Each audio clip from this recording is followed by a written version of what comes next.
Hello friends, चलतु आज गोटे गप शुणा। बंधु मिलन।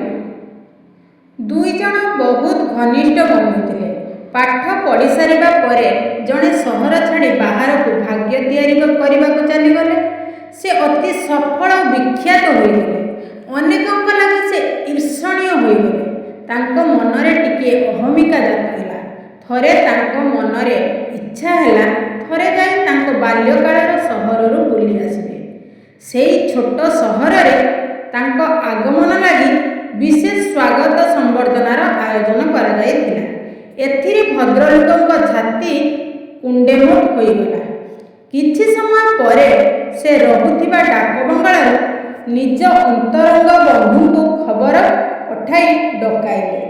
बंधु जनक से सहर रे एक अत्यंत साधारण जीवन काटुथिले।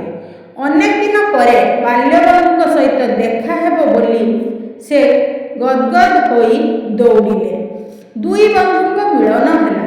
सफल बंधु जनक निज सफलतार कहानी कही चलिले, जहा बंधु को आह्लादित कला।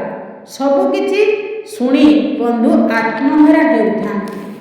विख्यात भद्र व्यक्ति एबे निज बाल्यकालीन सहररू विदाय नेले। गला बेले बंधुंक लागी छोटिया चिठीटीए देगले। तहिरे लेखा थिला, प्रिय बंधु, मु मो सहर को जाइथिली एक अहंकार वशवर्ती हुई। जेमिति मो सफलता अन्य मानकु गात्रदाह करिवो बा मु ईर्षार पात्र हेबी, ताहा मते आत्मप्रसाद देइथांता। सेठारे सेमिति घटिला मध्य, किंतु तुम सहित साक्षात मते मो निजर दुर्बलता को देखाई देला। तुमे मो सफलतार एते निरोला आनंद प्रकाश कल जे मो अहंकार द्रवीभूत होईगला। देखिली सतरे तुम विचार केते उच्चरे। अन्य मानक भली तुमे मते ईर्षा करिथिले हुएत ए चिठीटी मु तुमको लेखि न थांती। बंधु माने, आपनको जदि ए गपटी भल लगी थाए बा मन को छुई थाए, आपण अन्य मानक शेयर करिवे आउ भल पाइबा देबे। आमे माने मध्य एमिति बंधु भावरे रहिबा उचित, आ बंधु को ईर्षा करिबा उचित नुहे।